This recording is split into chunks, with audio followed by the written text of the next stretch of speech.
जय श्री राधे। आज हम पुरुषोत्तम मास की कमला एकादशी की कथा श्रवण करेंगे।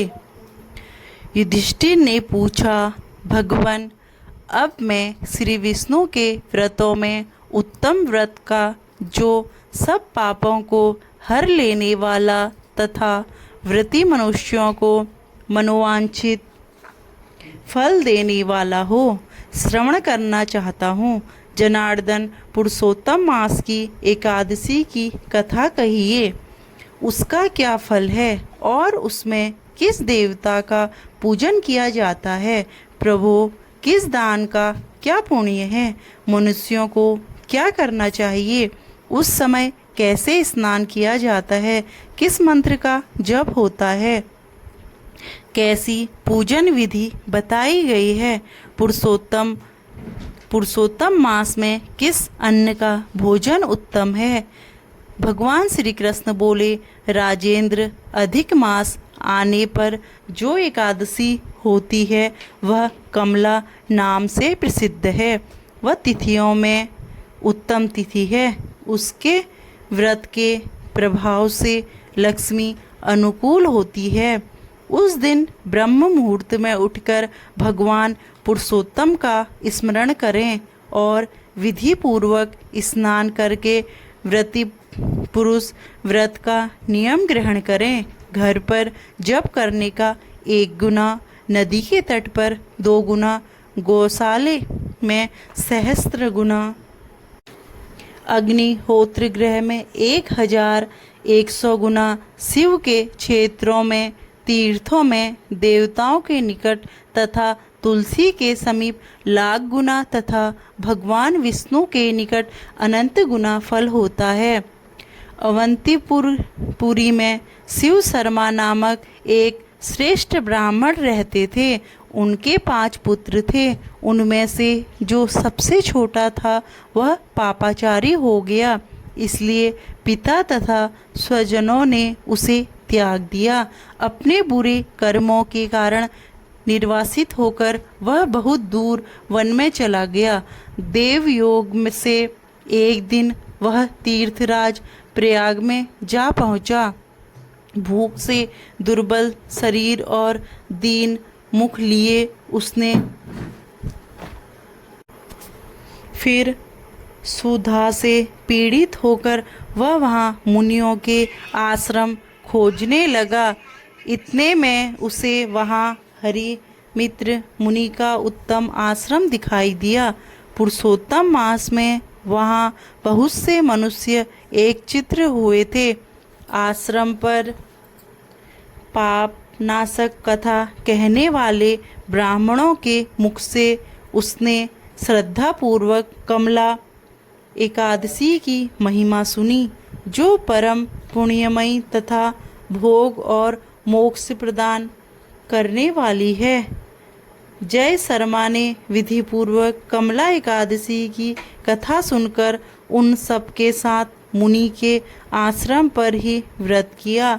जब आधी रात हुई तो भगवती लक्ष्मी उसके पास आकर बोली, ब्राह्मण, इस समय कमला एकादशी के व्रत के प्रभाव से मैं तुम पर बहुत प्रसन्न हूँ और देवादिदेव श्री हरि की आज्ञा पाकर वैकुंठ धाम से आई हूँ। मैं तुम्हें वर दूंगी। ब्राह्मण बोला, माता लक्ष्मी, यदि आप मुझ पर प्रसन्न हैं तो यह व्रत बताइए जिसकी कथा वार्ता से मैं साधु ब्राह्मण सदा संलग्न रहते हैं। लक्ष्मी ने कहा, ब्राह्मण एकादशी व्रत का महात्म्य श्रोताओं के सुनने योग्य सर्वोत्तम विषय है। यह पवित्र वस्तुओं में सबसे उत्तम है। इससे दुष्स्वप्न का नाश तथा पुण्य की प्राप्ति होती है। अतः इसका यत्र पूर्वक श्रवण करना चाहिए। उत्तम पुरुष श्रद्धा से युक्त हों। 1 या आधे श्लोक का पाठ करने से भी करोड़ों महापातकों से तत्काल मुक्त हो जाता है। जैसे मासों में पुरुषोत्तम मास, पक्षियों में गरुड़, तथा नदियों में गंगा श्रेष्ठ है, उसी प्रकार तिथियों में द्वादशी तिथि उत्तम है। समस्त देवता आज भी एकादशी व्रत के ही लोभ से भारतवर्ष में जन्म लेने की इच्छा रखते हैं। देवगण सदा ही रोग शोक से रहित भगवान नारायण का पूजन करते हैं। जो लोग मेरे प्रभु भगवान नारायण के नाम का सदा भक्ति पूर्वक जप करते हैं, उनकी ब्रह्मा आदि देवता सर्वदा पूजा करते हैं। जो लोग हरि के नाम जप में संलग्न हैं, उनकी लीला कथाओं के कीर्तन में तत्पर है तथा निरंतर श्री हरि की पूजा में ही प्रवृत्त रहते हैं, वे मनुष्य कलयुग में कृतार्थ हैं। यदि इन दिन में एकादशी तथा द्वादशी हो तथा रात्रि बीतते बीतते त्रयोदशी आ जाए तो उस त्रयोदशी के पारायण में 100 यज्ञों का फल प्राप्त होता है। व्रत करने वाला पुरुष चक्र सुदर्शनधारी देवाधिदेव श्री विष्णु के समक्ष निम्नांकित मंत्र का उच्चारण करके भक्ति भाव से संतुष्ट चित्त होकर उपवास करें। वह मंत्र इस प्रकार है। एकादश्याम निराहार स्थित्वाहमपरेहनि भोक्ष्यामि पुंडरीकाक्ष शरणं मे भवाच्युत। कमल नयन भगवान अच्युत, मैं एकादशी को निराहार रहकर दूसरे दिन भोजन करूँगा, आप मुझे शरण दें।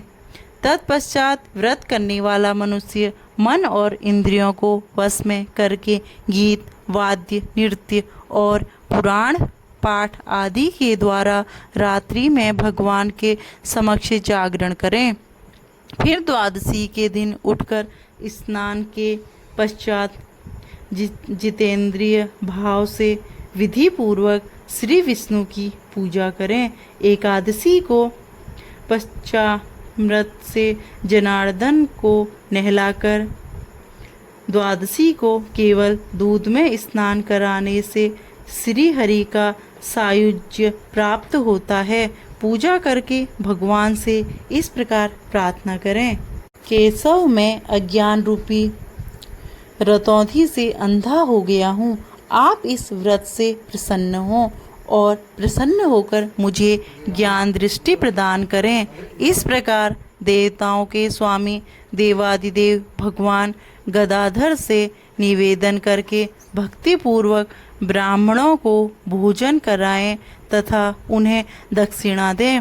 उसके बाद भगवान नारायण के शरणागत होकर बलि वैश्वदेव की विधि से पंच महायज्ञों का अनुष्ठान करके स्वयं मौन हो अपने बंधु बांधवों के साथ भोजन करें। इस प्रकार जो शुद्ध भाव से पुण्यमय एकादशी का व्रत करता है, वह पुनरावृत्ति से रहित वैकुंठ धाम को प्राप्त होता है। भगवान श्री कृष्ण कहते हैं, राजन, ऐसा कहकर लक्ष्मी देवी उस ब्राह्मण को वरदान दे अंतर्ध्यान हो गई। फिर वह ब्राह्मण भी धनी होकर पिता के घर पर आ गया। इस प्रकार जो कमला का उत्तम व्रत करता है तथा एकादशी के दिन इसका महात्म्य सुनता है, वह सब पापों से मुक्त हो जाता है।